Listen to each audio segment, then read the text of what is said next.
not in only danger, never knowing where I'm gonna go. Feeling lonely and wonder, but I was seeking answers when I felt your spirit touch my soul. Well, I'd never known surrender, but I laid down my heart's desires and I let go of my control.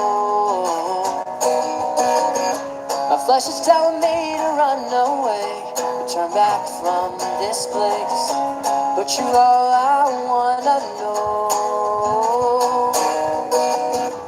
It's only you that shines the morning sun.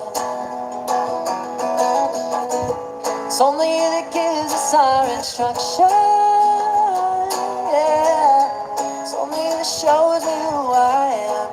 Everything seems to go wrong. It's only you that helps me in the night, guiding me along. Oh, it's only you guiding me along.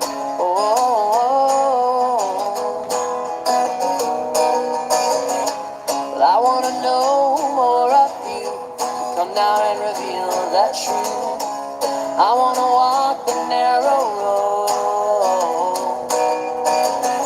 to the living word you lead me, and you satisfy completely. You show me things that I never know. Keeping Sabbath and being clean, like YHWH, I just want to be holy. Writing Torah down within my soul. Yeshua walked the path perfectly, and I will follow in his lead, for he may stop my storm. It's only you that shines the morning sun.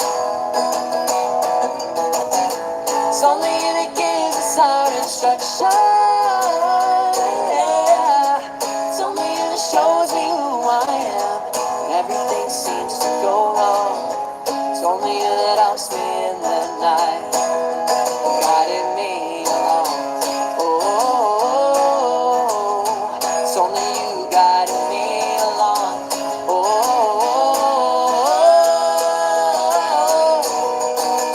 Yahweh, you show me what it means to be holy, making your ways my ways, following the righteous path.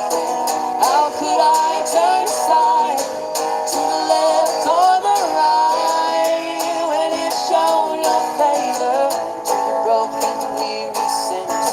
We all don't deserve the love that the Father has given us, but yet He has delivered you and me from the power of the enemy. So don't turn back or look away.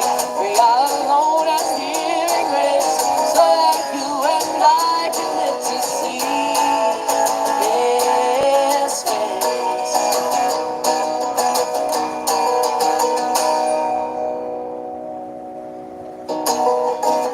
It's only you that shines the morning sun.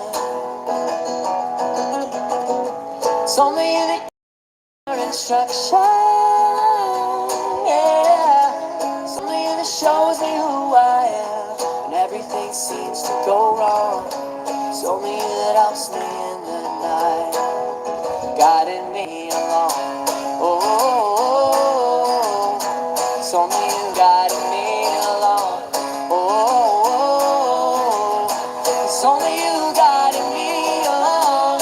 Oh, it's only you guiding me along.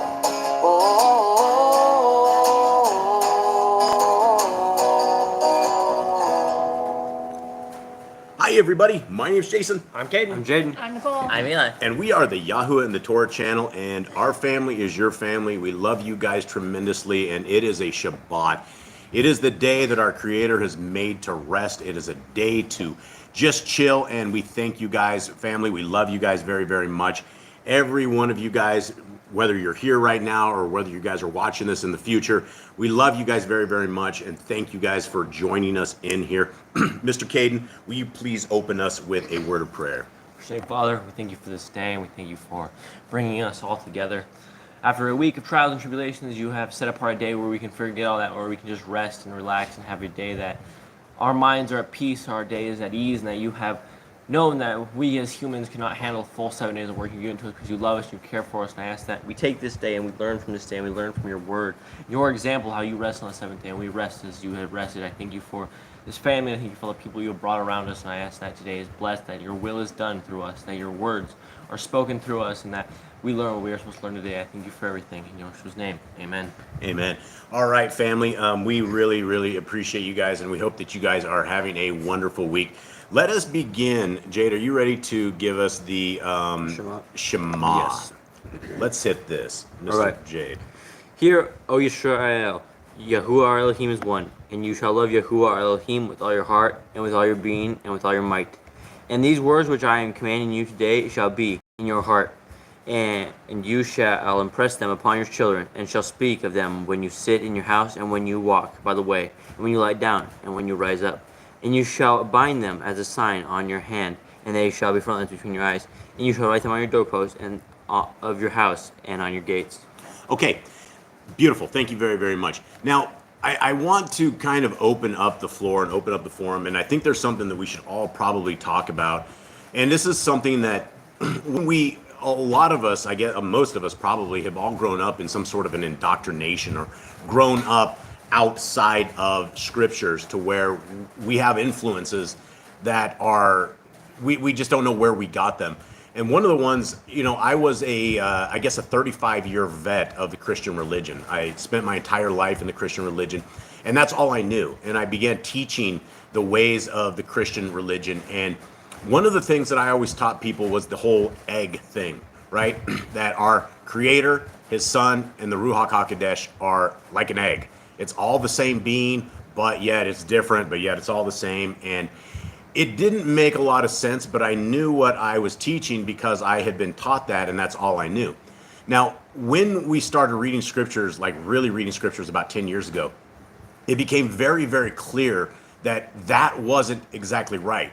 And when we're sitting here reading Deuteronomy, the very first thing that we have is, Hear, O Yisrael, Yahuwah Elohim is one.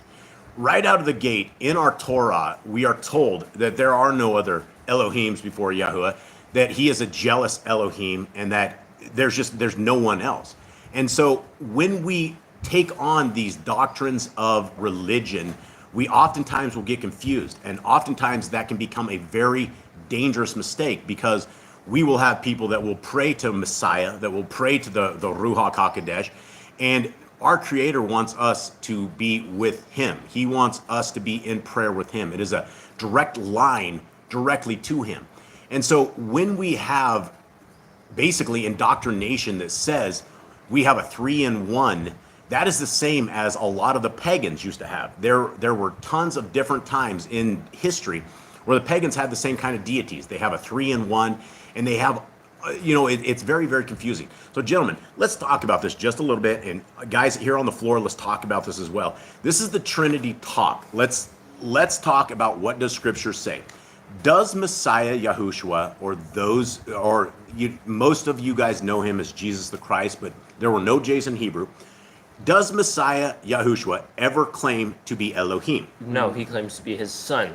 And that's where the Pharisees were angry with Him, because they say that made Him higher than them. Right. What other places do we have in scriptures? Where does it tell us this for sure? Well, it tells us in the whole New Testament, the entire Old Testament, Yahuwah always goes, I am one. I am Yahuwah, your Elohim. Yeah, and there is a tremendous amount of even extracurricular books. You don't even have to go into the extracurricular books, like the second or third Ezra, where it clearly says that our Creator is going to send His Son. It all throughout scriptures, we have prophecy that talks about our Savior, talks about salvation. And it is a very dangerous road when we make our Messiah, Yahushua, into our Elohim Most High. And so if anyone out there is confused on this, please let us know in the scriptures. I have, or in the comments, I have many documents that I've put together that clearly, I've gone verse by verse by verse. And I will tell you guys, after reading scriptures, I don't know how many times I've read through, there is no place anywhere in scriptures that it says our Messiah is the same as his Father. They are two separate individuals. They are two separate entities. And when we are stuck in this indoctrination, it gets very, very confusing. And so let us begin with that. And I just kind of want to throw that out there. Miss Nicole, who do we have in our chat? Oh, we have quite a few people. All right, let's say hi to our Let me family. get back up here at the top. So we have Brother Glenn, we have Joanna, Zachariah Z, Rhiannon, and Damon. We have, hold on, scrolling, Miss M. I don't know who that is. She's new. That's a new I don't know one. who Miss M is. Hi, Miss M. Cover to cover with Jeremy. Hey, Jeremy. What's up, brother? Philly, Billy. Windfeather is here today. I win. Drag is here. Drag. Much Also, love, brother. Tess. I see Tess in there. Tess just popped in. Bobby Zines. Bobby Chris is Z. here. Yeah. Chris from the 𝐷🐬 channel, guys. And the scriptures that we are reading, Chris is a warrior for Yahuwah. This guy put together much of the New Testament, of the scriptures that we put together. This guy slaved away for, it seems like months, and he was always tossing out these scriptures, getting them to where we are able to get these scriptures out. So much love to you, brother. Thank you for that dedication, for doing this stuff. We have Sylvia. Miss Ewards. Hi, Sylvia. We have CA. That is Rhiannon's mom. Oh, Hi, Rhiannon's mom. hi, Rhiannon's mom. How are you? We have a new name, Irene. Irene, how are you? And I think, and we got Tess, who said. Yep. Cindy Oh, the L- Grand's here. Cindy LJ. Hey. The Grand, she made it. Grandma made Grand. it. All right. Wow. This is so amazing. Wow. This is like a very blessed Shabbat. We are Baruch by this. And it's crazy how close we get to you guys simply by you guys hanging around. And, you know, like I'm very, very honest when I say our family is your family and your family is our family. And, you know, this is what the kingdom family is about, right? It's about people that are seeking our Creator, seeking His laws, statutes, and commands, loving our Messiah. And, you know, I just can't wait for the kingdom to come. Amazing. This is going to be amazing, amazing, amazing. All right. Everybody, are you ready to do this? Yep. All right. We're going to do what we do every single Shabbat, which is probably the most amazing moments of the Shabbat, is which we go over the most blessed things that we have been given as human beings, besides our Messiah. Our Messiah was absolutely the critical piece of all of this. But prior to the Messiah, the people that were saved had something that everyone else didn't. They had obedience to the laws, statutes, and commandments of our Creator. And going back to that entire religion and how we ended up with, you know, when I was in the Christian religion, I don't know how many times I told people the laws of God were nailed to the tree. I have no idea how many people I probably sent down the complete wrong path, and I will definitely be judged for that. Now, when we look at these laws, statutes, and commandments of our Creator, it is very, very clear. They are very easy to keep. They are very obviously good things in our lives. And if we hold them and we make them part of our lives, we will be very abundant in the kingdom road that we are going.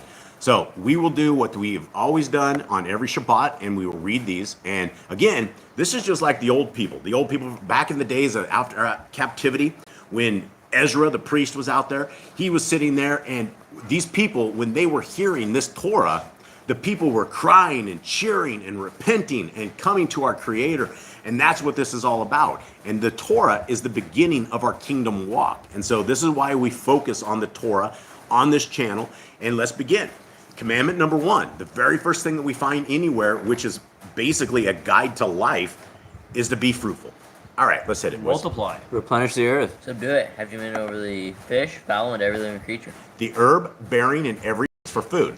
Man and woman should build their own families. Master sin. Every clean moving thing that lives shall be food for you. Do not eat the blood, for there is life in the blood. A lot of people will do that, and a lot of people will argue that eating a rare steak is not eating the blood.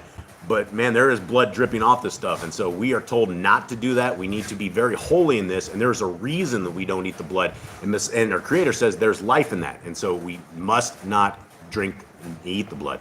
10. Walk before me and be perfect. Guard Yahuwah's covenants, laws, statutes, and commandments. Reiterated 53 plus times, my friends. Again, let's take a look at this, and this is Nicole. You'll have to do the chat. Let me know if anything awesome happens in the chat. 53 times, my friends. This is what the commandment says. Guard Yahuwah's covenant, laws, statutes, and commandments. And I oftentimes will pause on this because it is one of these that we have no other commandments with this kind of reiteration. They just don't exist. We've gone through as a family over the years and documented every place that we can find these commandments, and this commandment beats every other commandment. So if it wasn't important, it wouldn't be in there. If it was important, we might see it 1 or 2 times. If it's really important, well, there's 53 times, folks. All right. Every male shall be circumcised at 8 days old. Teach your children the commands and guard the way of Yahuwah. Remember Yahuwah's name for all generations. Keep the Passover. Pesach. Keep the feast of unleavened bread, matzah. There's one Torah for the. Go back to this again, because even though we have in numbers here, for our channel, if we get more than 50 views on a video, that's huge for us. So this is one of these videos that does get out a little bit more than normal, and a lot of people don't understand what that means. When it says there's one Torah for the stranger and one for the Ephraim, if we're talking about an Ephraim, we're talking about basically a Hebrew person. It's the whole thing of a religion and hooking your star to some religion. There is no religion. There is Yah's ways, and then there's the world's ways. And if you want to be a child of the Most High, which the Scripture says clearly, you need to keep the law, statutes, and commandments, as well as have the faith of Messiah Yahushua. So when we have one Torah for the stranger and one for the Ephraim, that means all of these religions of the world are not so good, because they go against the Torah. And you can give me any religion at anywhere, and if I start studying their doctrine within the religion, they usually within the very first minute completely bust through on the words of Torah. So that's it. What you're reading right now is the laws of the Most High. Sanctify all firstborn to Yahuwah. There are no mighty ones before Yahuwah. You shall not make graven images. Do not bring Yahuwah's name to naught. Keep the Shabbat. Honor your parents. Do not kill. Do not break wedlock. Do not steal. Do not make false accusations against your neighbor. Do not covet anything of your neighbor's. Do not make an altar from rock that a tool has touched. Do not go up the altar by the steps. If a man steals cattle, he shall restore it 5 times. Yahuwah's laws for criminals. Do not lie with a beast. No sacrifice to other gods. Do not oppress a stranger, fatherless, or widow. Do not charge your brother interest. If you borrow your neighbor's raiment, return it to him before sunset. Do not curse the ruler of your people. Do not eat what is torn of any beast. No false report. Do not follow the multitude of evil. And guys, that is, I want to pause on this one right here, because there are a lot of people that are supporting very evil things. And sometimes it feels like there's a huge crowd, and it feels like you are in the minority. And guys, we are in the minority of this. There are not a tremendous amount of people that are dedicating themselves to the law, statutes, and commands. And the following the multitude of evil is anybody that is supporting evil. If there's a group of people that are, supporting somebody in different groups that are completely evil, and they're not addressing the evil that is within the room, and you're with them, and just to be part of it, that's wrong. And so anybody that is supporting evil and following through the multitude of evil is evil by definition. All right. Do not judge unrighteously against the poor. Bring back your enemy's cattle if you find it going astray. Help the animals of your enemy. Stay away from rumors and gossipers. Take no bribes. Do not oppress the stranger. Love the stranger. Give your land rest in the 7th year. Do not mention any pagan names. Keep the feast of Yahuwah. Do not cook your goat in his mother's milk. Obey the messenger Yahuwah sends before you. Do not bow down to other Elohim. Serve Yahuwah. Make no covenant with Elohim or outside of the land. Do not make her use this anointing oil on a normal person. Do not make her use this perfume on a normal person. Do not eat the fat. And again, there's the thing, and my dear old mom, I got to throw under the bus, even though I love dear mom, but she will sit there and cut the steak and just cut off a chunk of fat, and she saves it to the very end for like the morsel, like the most tastiest thing ever, and it's always like extremely disgusting. And I never realized why it was so nasty. But then, we have this thing about do not eat the fat. And so, guys, we don't eat the blood and we don't eat the fat. We got to be clean. We got to keep our hands clean, our mouths clean, everything to be holy with our Creator. Okay, do what you say you're going to do. Return what is your neighbor's. Obey Yahuwah's dietary laws. We're in a sign of separation. Obey Yahuwah's hygiene laws. Keep the Day of Atonement, Yom Kippurim. Do not uncover the nakedness of your family. Do not take your woman's sister for wife. Do not lie with a woman or her uncleanness. You shall not sacrifice your children to Moloch. Do not be a sodomite. Be holy. Do not reap the corners of your field, or you shall not glean your vineyard. Do not deal falsely with your Do not lie or be a liar. Pay your workers for the day's wage they are due. Do not harm the disabled. Do not endanger your neighbor. Do not hate your brother. Rebuke your neighbor for his sin. Love your neighbor as yourself. Do not diverse your cattle. Do not mingle your seed. Let's go back one. Let's go back to 79. Love your neighbor as yourself, right? We have back in the Christian religion, I remember this very clearly, that we were taught there's really only 2 commandments, right? To love our Elohim Most High with all our heart, with all our mind, and with all our soul, and to love our neighbor as ourselves. Now, when you actually read what Messiah was saying, he said the greatest of the commandments. He never said these are the only 2 commandments. But let's take this for example, if there was only 2 commandments. And the very first one was that you love your Elohim with all your heart, with all your mind, and with all your soul. If you are outside of the covenant of what he wishes us to do, then you are not loving him with all your heart, mind, and soul. You can't say you love your spouse or your parents if you are completely beating them all the time and yelling at them and screaming at them. It just doesn't work that way. It is the same with our Creator. And if he was told us that we have to love him with all our heart, mind, and soul, and there's zero reason that we should not. He gave us life. He gave us the ability to hear. He gave us our eyes. He gave us a body we can function with. He gave us a brain we can think with. He gave us free will that we can either choose evil or we can choose the way of righteousness. And so when we love our Creator with all our heart, mind, and soul, it means that we are obeying him, that we are in obedience. And the Christians will say, that's a yoke, Jason. That is just bondage. You're putting the shackles on you. And Paul says we came and the law is no more. And the people that say that don't understand. They have not read very clearly the beginning of the book to the end of the book, because when we run into doctrine that you might confuse that the laws are gone, then you simply need to go back to Genesis and you need to get dialed in on this, because there is no such place anywhere in scriptures that says the laws of our Creator are no more. In fact, Revelation 12:14 says those who are saved are the ones who are obeying the laws, statutes, and commandments of our Creator, as well as those with the faith of Messiah Yahushua. All right, let's continue on. Do not diverse your cattle. Do not mingle your seed. Do not mingle linen and wool. Do not lie with a taken woman. Do not eat the fruit of the trees for 3 years. Do not practice Corners of your head. And do not kill yourself for the dead. Do not get prostitute your daughter. Do not defile your temple. Do not consult the medium. respect your elders. Have correct weights and measures. Do not walk in the manner of the nation.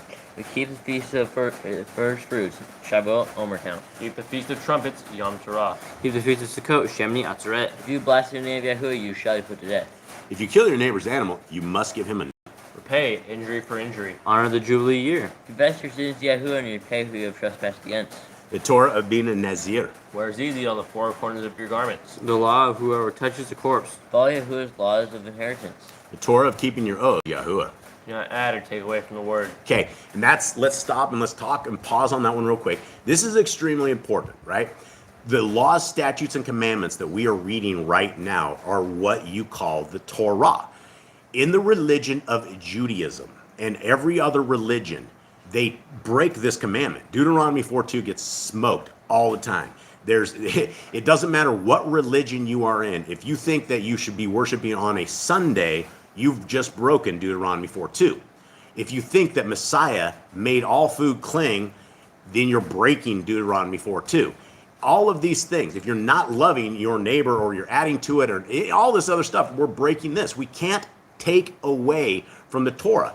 And so any religion, and that's how you would qualify a religion, does anything that you are reading, is it contrary to the Torah? If it is, dump it. It's not right for you. And that takes us to the next one, which is guard your soul, which is what our mission is trying to get people to realize is that we have 120 years to make this right. We have 120 years that we can come out of captivity, that we can figure out the rights and the wrongs. All of us have had a Bible in our grasp in our lifetime, and there's no reason, unless we are lazy or we don't care, that we haven't picked this up and read it.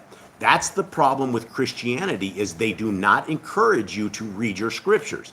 You will have a guy in a pulpit on a church that's a 501c3, and he will tell you bits and pieces here and there, and then they have all of 3 billion people that are waiting on a false rapture that believe that they can live in sin and disobedience, and that our Creator is going to send His Son to take us out of this and whisk the disobedient away.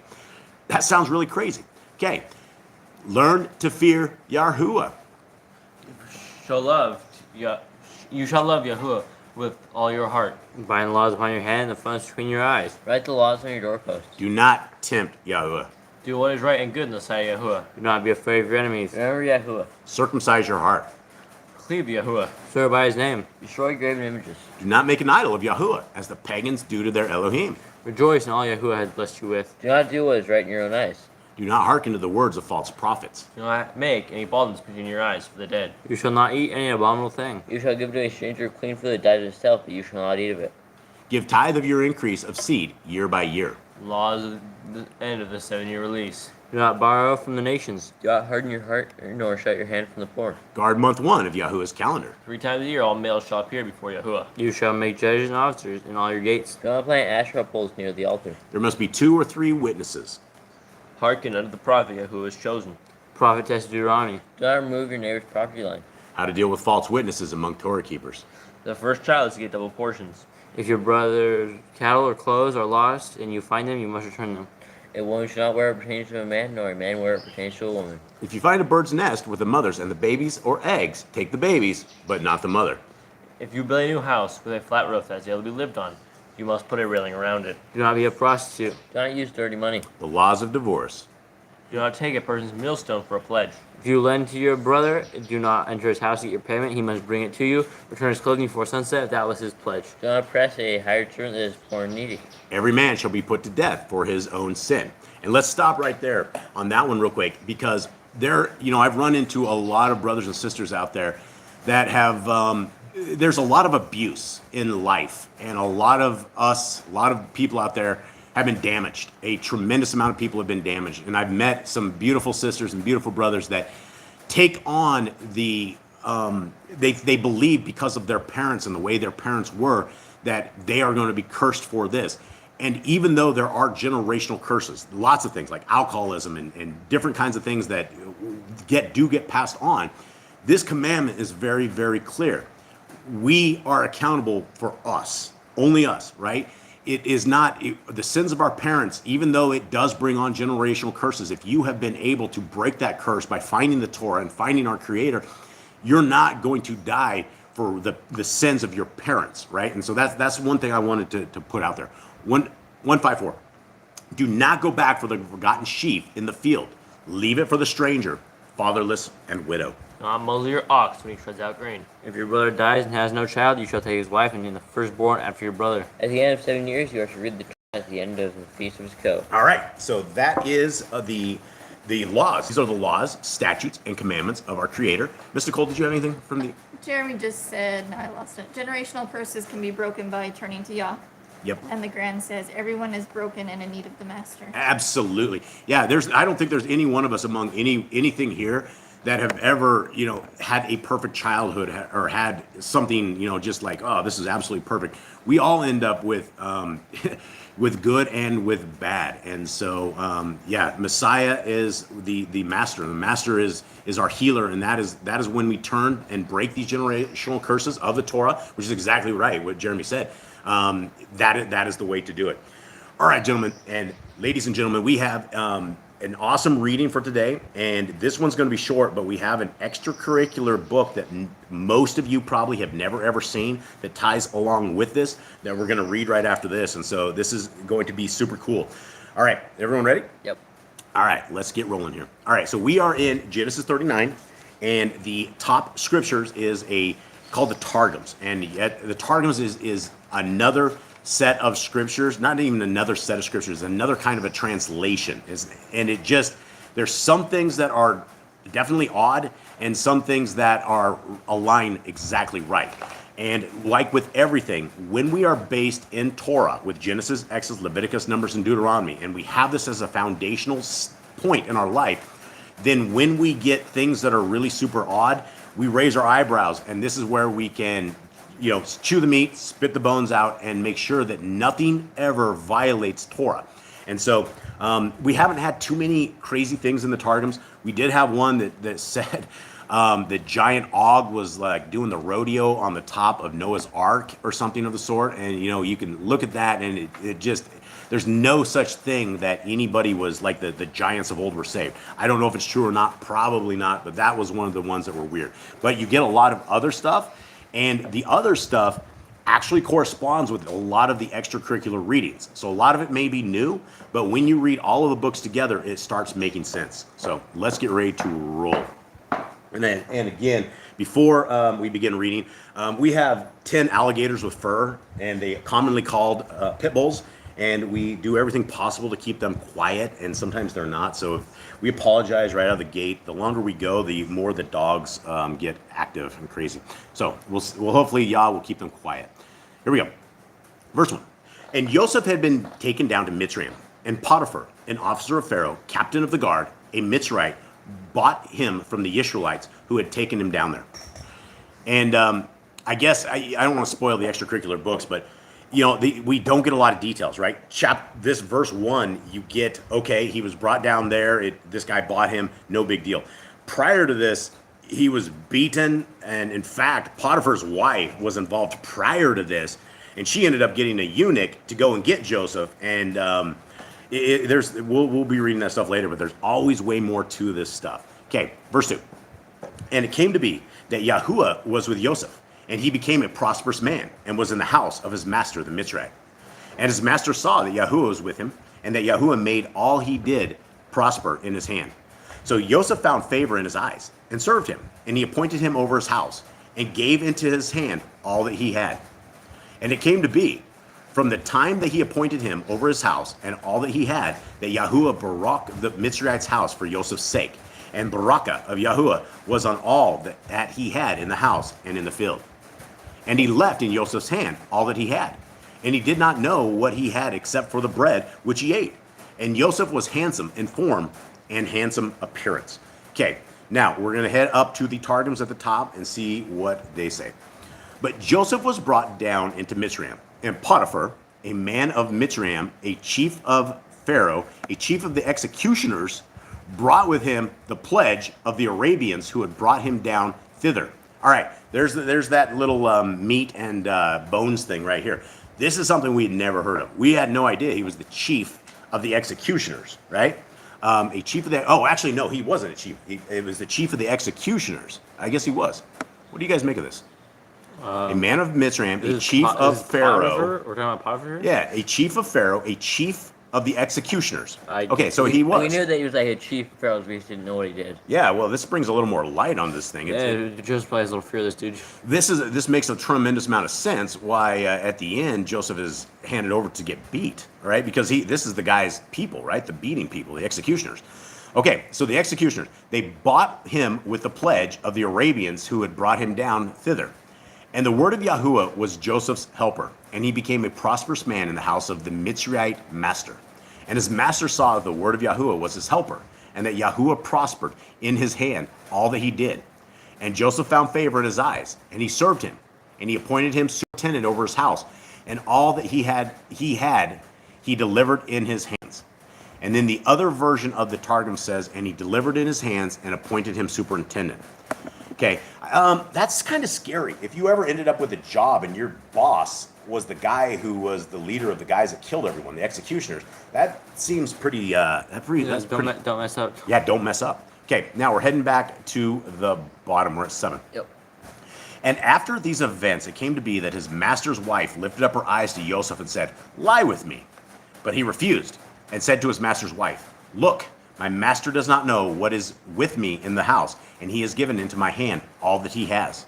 No one is greater in this house than I, and he has not withheld whatever from me, but you, because you are his wife. And how shall I do this great evil and sin against Elohim?" Now, what great evil is it? We just read the Torah. What commandments would he be breaking? Adultery, fornication. Yeah, there's all sorts of stuff that you would get yourself into with this thing. Mainly adultery on this part. Plus, the guy's the leader of the executioners. That's probably one of the things right out of the gate. You're like, yeah, what does your husband do for a living? Oh, he kills people. Oh, okay. Okay, 10. And it came to be, as she spoke to Joseph day by day, that he did not listen to her, to lie with her, to be with her. And it came to be on a certain day when Joseph went into the house to do his work, and none of the men of the house was inside, that she caught him by his garment, saying, "Lie with me." But he left his garment in her hand and fled and ran outside. And it came to be, when she saw that he had left his garment in her hand and fled outside, Let me reread that. And it came to be when she saw that he had left his garment in her hand and fled outside, that she called to the men of her house and spoke to them, saying, see, he has brought in to us an Hebrew to mock us. He came to me to lie with me, and I cried out with a loud voice. And it came to be when he heard that I lifted my voice and cried out, that he left his garment with me and fled and went outside. And she kept his garment with her until his master came home. And she spoke to him these same words, saying, the Hebrew servant whom you brought to us came in to me to mock me. So it came to be, as I lifted my voice and cried outside, that he left his garment with me and fled outside. And it came to be, when his master heard the words which his wife spoke to him, saying, your servant did to me according to these words, that his displeasure burned. Are we going to stop yet? I decided to finish it. There's only 3 more verses. Okay, so we'll finish this up here, right, and then we'll head to the top. Then Joseph's master took him and put him into the prison, a place where the sovereign's prisoners were confined, and he was there in the prison. But Yahuwah was with Joseph and extended kindness to him, and he gave him favor in the eyes of the prison warden. And the prison warden gave him into the hand of Joseph, all the prisoners who were in the prison, and whatever was done, there was his doing. The prison warden did not look into at any point that was under Joseph's hand, because Yahuwah was with him, and whatever he did, Yahuwah made it prosper. Now, this account right here, it doesn't really tell you the finite details of what exactly happened. All right, heading back to the Targums. And it was from the time he appointed his superintendent over his house and all that he had, Yahuwah prospered the house of the Bitchute for the sake of the righteousness of Joseph. And the blessing of Yahuwah was on all that he had in the house and in the field. And he left all that he had in Joseph's hand and took no knowledge of anything of his, except his wife, with whom he lay. And Joseph was of goodly form and beautiful aspect. And it was after these things that the wife of his master lifted up her eyes to Joseph, and said, lie with me. But he refused to come near her, and said to his master's wife, behold, my master taketh no knowledge of what is with me in the house, and all that he hath he delivered into my hand. There is none in the house greater than I, nor hath he restricted me from anything but thyself, because thou art his wife. And how can I do this? I am guilty before Yahuwah. And it was when she spake with Joseph this day and the next, and he hearkened not to her to lie with her, lest with her he should be condemned in the day of the great judgment of the world to come. It was on a certain day that he entered the house to examine the tablets of his accounts, and there was no man of the house within, that she caught him by his garment, saying, lie with me. And he left his garment in her hand, and went forth into the street. And when she saw that he had left his garment in her hand, and had gone forth into the street, that she called the men of the house, and said, see, this which the Hebrew man hath done, whom your master hath brought to mock us. He came in to lie with me, and I cried with a high voice. And when he heard that, I lifted up my voice, and he left his garment with me, and went forth into the street. And she let the garment remain until his master came into the house. And she spake to him according to these words, saying, the Hebrew servant whom thou broughtest to us came in to me to mock me. And then the other version says, and it was when I thundered with my voice. And when his master heard the words which his wife spake with him, saying, according to these things, his wrath became strong, and Joseph's master took counsel of the who put him not to death, but delivered him into the house of the bound, where the king's prisoners were bound. And he was there in the house of the bound. And then the other version says, in the prison house. And the word of Yahuwah was with Joseph's helper, and extended mercy to him, and gave him favor in the eyes of the captain of the prison. And the captain of the prison confided all the prisoners who were in the house to Joseph's hand, and whatever was done there, he commanded to be done.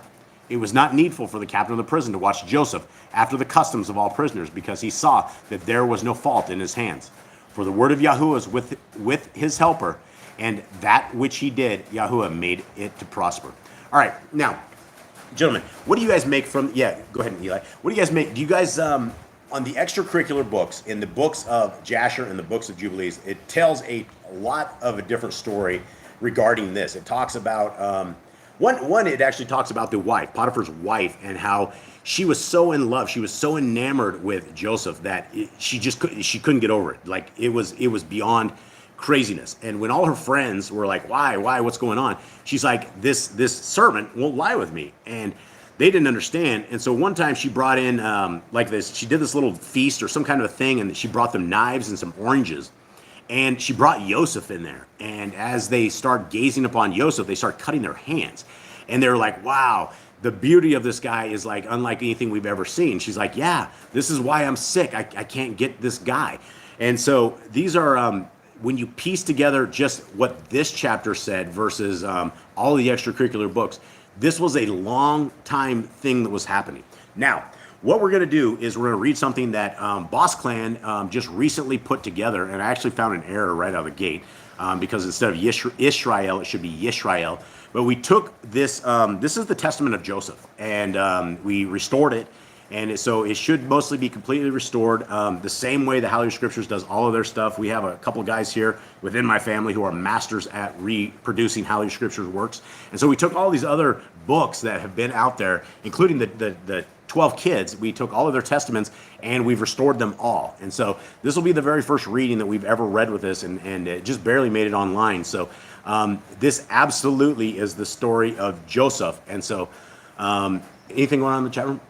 Everyone good? Yep. Okay. All right. Much love to you guys in the chat room. Let's get going. This is the Testament of Joseph. And if, for anybody who wants to read further or any of this stuff, it is on the YHWH.net website. And I posted a link in there. okay, and Nicole posted a link. And we will also be including this in a new set of scriptures that will be coming out very, very soon.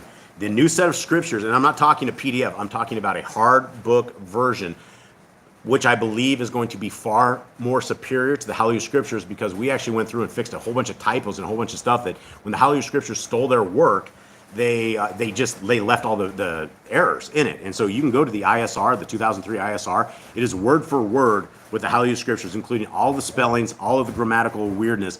And so we have a lot of this fixed up. And so in the scriptures that we're going to put out, it's going to have probably about 90, maybe 100 books in it. And it's going to be big. It's going to be really big. It has nothing, and Boss Clan isn't doing this. Boss Clan will never, ever, ever make money selling scriptures, but we do have who are trusted brothers who do want to take this manuscript and get it back out to the people so that there is a better alternative than the criminal people at the Hallelujah Scriptures. All right, here we go. The Testament of Joseph. A copy of the Testament of Joseph. When he was about to die, he called his sons and his brothers and said to them, "My brothers and my children, listen to you. Give ear to the words of my mouth." All right, we're about to lose the dog, and they're gone. All right, sorry guys. In my life, I have seen envy and death, but I have not gone astray. I preserved in the truth of Yahuwah. These my brothers hated me, but Yahuwah loved me. They wanted to kill me, but the Elohim of my fathers preserved me. Into a pit they lowered me. The Most High raised me up. They sold me into slavery. Yahuwah of all set me free. I was taken into captivity. The strength of his hand came to my aid. I was overtaken by hunger. Yahuwah himself fed me generously. I was alone, and Elohim came to me. I was in weakness, and Yahuwah showed his concern for me. I was in prison, and the Savior acted graciously on my behalf. I was in bonds, and he loosened me. Slandered, and he testified on my behalf. Assaulted by bitter words of the Mitzrites, and he rescued me. Envied by my fellow slaves, and he exalted me. All right, gentlemen, what do you guys make of this, Cade? He was, You've never heard this before? I've never heard this before. Okay, well, come closer so you guys can. Okay, what do you make of this, Cade? He was blessed in everything that he did, right? Even though things were going south for everything was going terribly for him, he was still blessed. He still got extremely blessed in everything that he did. Yeah, absolutely. And since you haven't read this, I really want your opinion and anyone else's opinion. Think of this, because it gets pretty cool. Okay, chapter 2, verse 1. And the chief officer of Pharaoh entrusted to me his household. I struggled with a shameless woman who kept prodding me to transgress with her, but the Elohim of my father rescued me from the burning flame. I was jailed, I was whipped, I was sneered at, but Yahuwah granted me mercy in the sight of the prison keeper. For Yahuwah does not abandon those who fear and reverence him, neither in darkness or chains or tribulation or direct need. Okay, now this is something, I guess, for everybody out there, right? Our Creator lives. He loves us, and our dogs are doing their things. Our Creator loves us, and he will not leave you in darkness. He will not leave you in chains. He is there with you through all of these things. And again, my apologies for the alligators with teeth. They just are crazy. Okay, so guys, if you are feeling like there's something like you're just in darkness, like our Elohim doesn't love us, like you've been abandoned, take it from Joseph, who wasn't abandoned, who came through this, and this was his deathbed, I guess, testimony. And so on his dying days, on his dying moments, this is what he says. And so this is our forefathers. This is the way that our Creator will take care of us. He will never leave us. He will never forsake us. And he will, even if we're in chains, even if we're in darkness, he's there with us. Okay, continue on. For Elohim does not disappoint as does man, nor is he apprehensive like a son of man, nor like an earthborn is he weak or frightened away. In all these matters he takes his stand, and in various ways he offers assistance, even though for a brief time he may stand aside in order to test the inclination and disposition of the soul. Okay, and again, I'd like to talk about this. Cade, what do you have anything on this? No more that he was just like, he went through these trials, he went through these tribulations, he went through all these hard times, and still ended up being extremely blessed on everything that he did, even though he had this woman that was after him, he was staying holy in everything that he was doing. Yeah, and something that he is on his deathbed, right? He is on his way out. And this is the message to everybody out there. Our Creator does not disappoint, as man does. Every single one of us have been subjected to the disappointments of man. Our hearts get broken. People don't do what they say they're going to do. They're majority of the people say things and they don't even realize they're crushing your heart and soul and spirit. But our Creator won't, and he loves you, and he loves us through all of this stuff. Okay, 7. In testings, he showed that I was approved. And in all of them, I persevered, because perseverance is a powerful medicine, and endurance provides many good things. That was Mr. Bub saying hello from over there. Okay, chapter 3. How often the Mitzrayite woman threatened me with death. How often, after turning me over to the tormentor, she would call me back and threaten me. But since I was unwilling to have intercourse with her, she kept saying to me, you will be master over me and all my household if you will only give yourself over to me. Then you will be our ruler, right? And this is what you don't really get a lot of understanding when you just read what we read in Genesis, right? It wasn't over after he was in jail. Yeah, no, it wasn't. And you can, all the extracurricular books, she came from the time after he was in jail. She kept visiting him, right? It wasn't like he was just like free from this crazy woman. You put him in prison, do you think he really wants to see you? Yeah, and that's the thing, is somehow she was able to sneak off, and nobody was ever telling her husband this kind of stuff, or maybe he knew, I don't know. So anyway, she's promising him that he would be master over the house, right? She's enticing him to become the leader of the house, and she's kind of crazy. 3, but I recalled my father's words, went weeping in my quarters, and prayed to Yahuwah. For those 7 years I fasted. So there we go, guys. We have 7 years he was in this house being enticed by this woman, and yet seemed to the Mitzrayites like someone who is living luxuriously. For those who fast for the sake of Elohim receive graciousness of countenance. And more stuff, right? More stuff right here. If you're having troubles in your life, if it's not going well, it's probably time to fast, because that is what's going to get the ear of our Creator in a lot of these things. And for 7 years, he was doing that. Again, I'm sorry, my dog's over there eating. I don't know why he barks when he's eating. Okay, 5. If my master was absent, I drank no wine. For 3 days, periods, I would take no food, but give it to the poor and the ill. Okay, what do you guys make of this? So there's a lot of sick in jail, so he's helping them out. They can't afford. That's not it at all. That has nothing to do with what we're talking about. What I just said, if my master was absent, I drank no wine for 3 days, period. I would take no food, but give it to the poor and He ill. wouldn't eat unless his master was home. Right, why not? Okay. Why didn't he drink any wine on this? Why? Probably because it gets him in Yeah. trouble. If the husband's there, there's not gonna be anything happening. He'll be able to stop everything. Why? He'll be with his wife, and she won't even try that. Yeah, but here's the thing. He's drinking when his master was gone, he's not drinking. He's not putting himself subjective under any problems. Right, he's not under the influence of any kind of stuff, because that is the thing. He knows this woman is going to come in, and all of a sudden he gets liquored up and ends up like Noah or something, and has no idea what's going on, or like Yehuda, right? Yehuda, or like Lot, right? Lot. Yeah, I don't buy the whole thing with Lot, but like Yehuda for sure. Okay, let's continue on. 6. I would awaken early and pray to Yahuwah, weeping over the Mitzrayite woman of Memphis, because she troubled me exceedingly and relentlessly. I have absolutely no idea what Memphis means or any of this. Maybe that's like a city? Yeah. Is it a city? Or a race or a deity or something. I don't know. It's uppercase though. Okay, 7. In the night she would come into me, pretending a mere visit. Because she had no male child, she pretended to regard me as a son. For a time she would embrace me as a son, but then I realized later she was trying to lure me into fornication. When I became aware of this, I lamented to the point of death. After she had gone out, I came to myself and mourned in her behalf for many days, because I had recognized her deceit and her deviousness. I declared to her the words of the Most High, hoping he might divert her from the evil desire. Okay, chapter 5.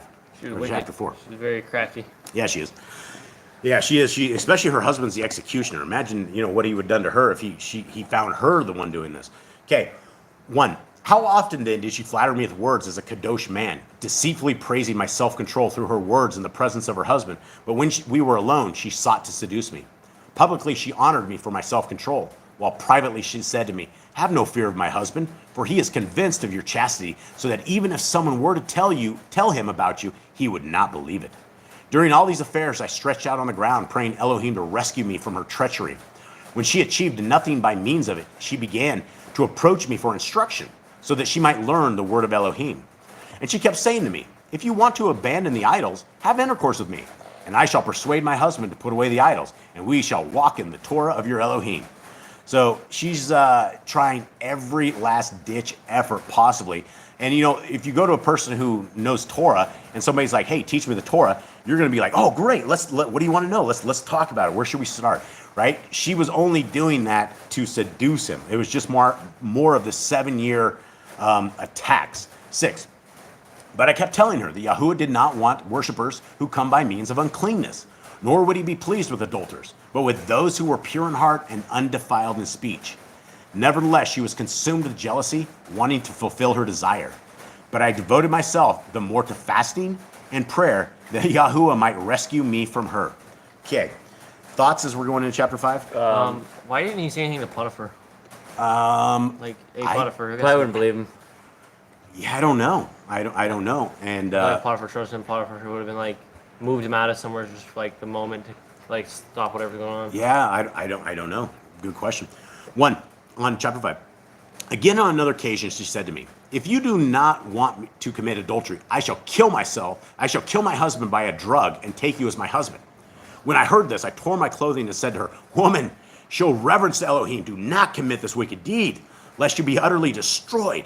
For you should know that I shall make it known to all that this is your scheme." Filled with fear, she pleaded with me not to disclose her plan. Then she withdrew, but kept trying to entice me with gifts and every manner of pleasurable thing. Okay, next chapter. Later, she sent me food mixed with enchantments. I find this chapter very interesting. When the eunuch who was carrying it arrived, I looked up and saw a frightening man who offered me a sword along with a bowl.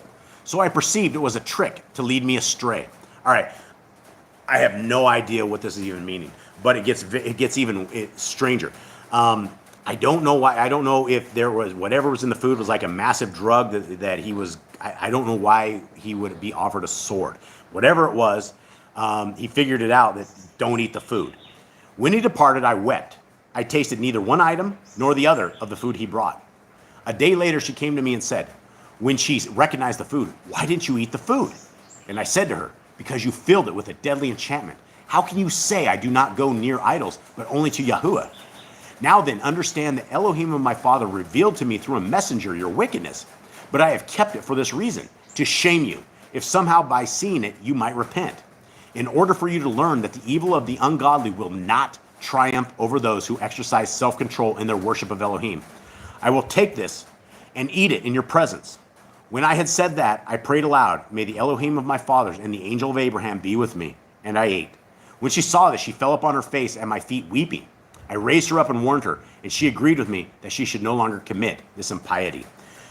I don't know what that situation was. I don't know if anyone in the chat room might have something on this particular part. Very interesting, right? Windfeather says this woman's scary. Yeah, she's the one, right? She's crazy. Okay, verse 7, chapter 7. But her heart was still inclined to evil, and she turned over in her mind how she might entrap me. Shortly she was sighing deeply and depressed, even though she was not sick. When her husband saw her, he said to her, "Why are you so downcast?" She responded to him, "I am suffering from a pain in my heart, and groans of my ruach have taken hold of me." He tried to cure her with words. Then she seized the occasion and came running to me while her husband was still outside and said to me, "I shall hang myself, or I'll hurl myself over the cliff if you will not lie with me." Since I perceived that the Ruach of Balaam, Satan, was troubling her, I prayed to Yahuwah. But I said to her, why, wretched woman, are you troubled and disturbed, blinded by sin? Remember that if you kill yourself, Asthetha, your husband's concubine, who is filled with envy of you, will beat your children. Thus you will destroy your memory from the earth. So he was trying to convince her that, hey, you kill yourself, your concubine, who obviously doesn't like the wife, is going to beat your children. I just found that very interesting. 6. And she said, see then, you do love me. That is enough. Only keep contending for my life and that of my children, and I shall cling to my expectation of gaining my desire. She did not understand that I spoke in this way for my master's sake and not hers. For if anyone is subjected to the passion of desire and is enslaved by it, as she was, even when he hears something good, he receives it with a view to aid his wicked desire. Isn't this crazy? I mean, this is exactly what it was, right? She heard he was trying to basically, save his master, and she's like, well, she's like, well, you must be trying to save my life. I think it's time to start talking to Potiphar just a bit. Yeah, well, yeah. Okay, continue on. 8. I tell you, my children, it was about the 6th hour when she left me. Bending my knees before Yahuwah, I prayed a whole day and a whole night. Toward dawn, I arose, crying and begging deliverance from her. This is like the Jezebel, right? This is like the one. That's what Jeremy said. She has the Jezebel spirit. Yeah, no doubt. Finally, she grasped my clothing, determined to force me into having intercourse with her. When I saw, therefore, that in her madness she had seized my garments, I left it and fled naked. She held on to it and brought false accusation against me. Her husband came and threw me in prison in his own house. Then the next day he whipped me and sent me to Pharaoh's prison. All right, so this is it. Isn't this crazy? This guy, he's the executioner. He had a prison in his own house. Why would he have a prison in his own house? I find that creepy, Like, doesn't the prisoners keep you up all night? Yeah, you have a headache and you decide you're having a bad day, so you go beat the prisoners or something? I don't know, it's like, or you're trying to see the prisoners, like, bang, hey, yeah. Well, they would be far enough, you wouldn't hear that. I mean, you have to have a big house. Yeah, well, these are big houses, no doubt. Okay, so let's continue on. When I saw, therefore, that in her madness she had seized my garment, I left and fled naked. She held on to it and brought false accusation against me.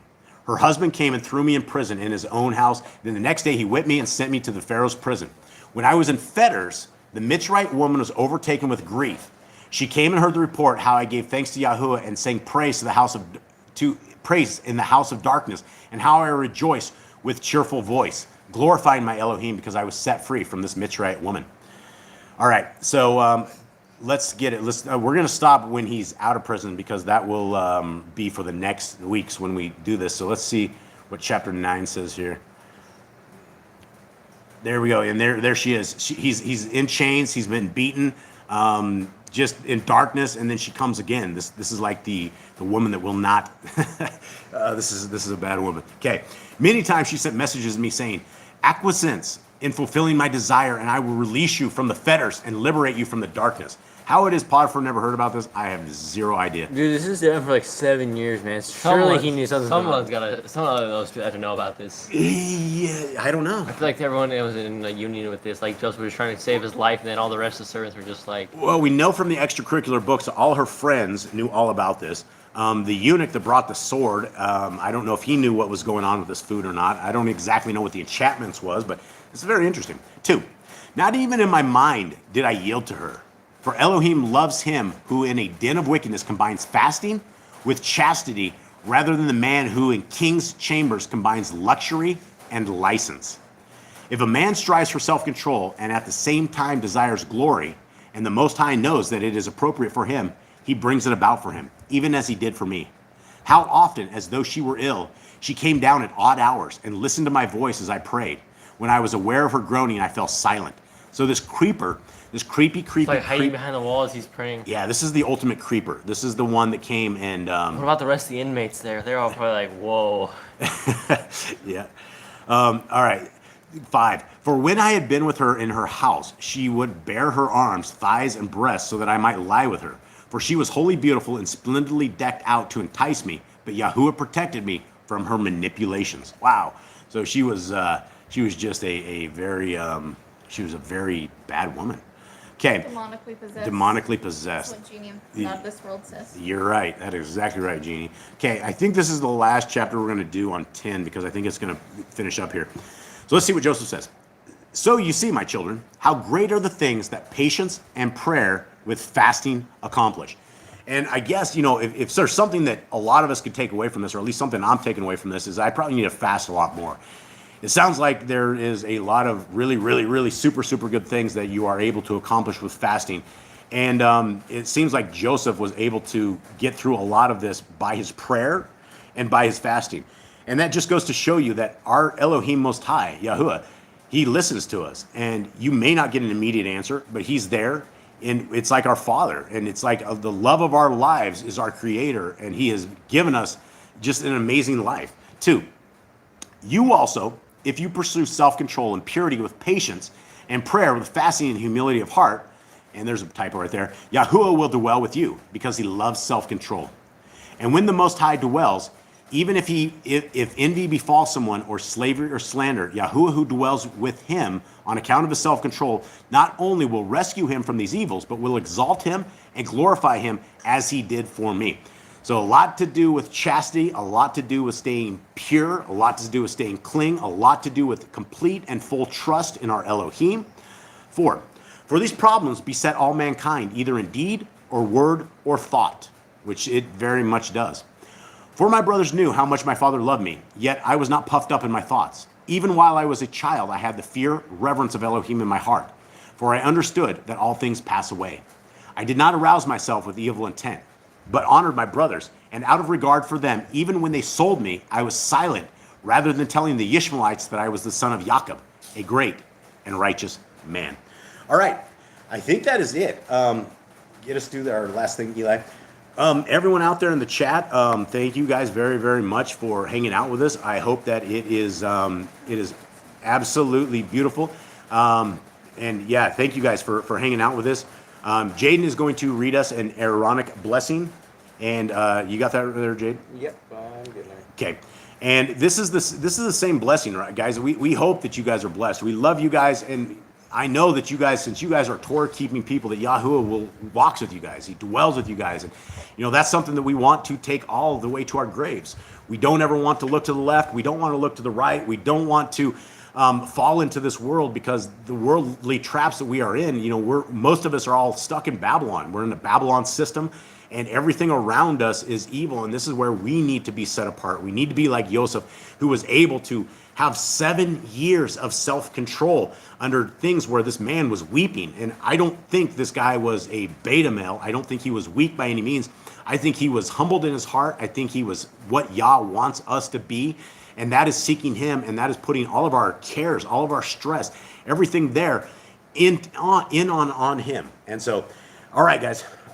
Eli, what do you got for Jade? Let's do our Aaronic blessing. And Yahuwah spoke unto Moshe, saying, Speak unto Aaron and unto his sons, saying, On this wise you shall bless the children of Israel, saying unto them, Yahuwah bless you and guard you. Yahuwah make his face shine upon you and be gracious unto you. Yahuwah lift up his countenance upon you and give you peace. And they shall put my name upon the children of Israel, and I will bless them. Okay. Much love to everybody out there. We love you all. Thank you guys very, very much. Let's wrap it up right here. What do you got? Let's rend the heavens, son. Let's get it done. Oh, that you would rend the heavens and come down. Oh, that you would rend the heavens and come down. Oh, that you would rend the heavens and come down.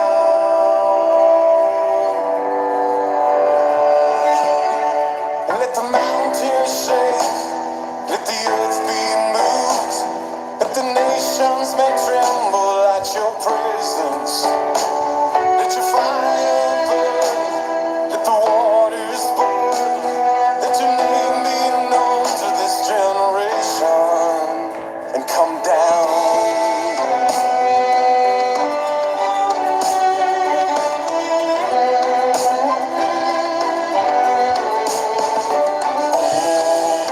That you would rend the heavens and come down.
right, guys. May Yahuwah bless you and keep you. May He forever shine His light on you guys. May you forever find His Torah and the grace of our Creator. And may you find the love of Messiah Yahushua and the faith of Messiah Yahushua. We love you all. Have a wonderful week. We love you, fam.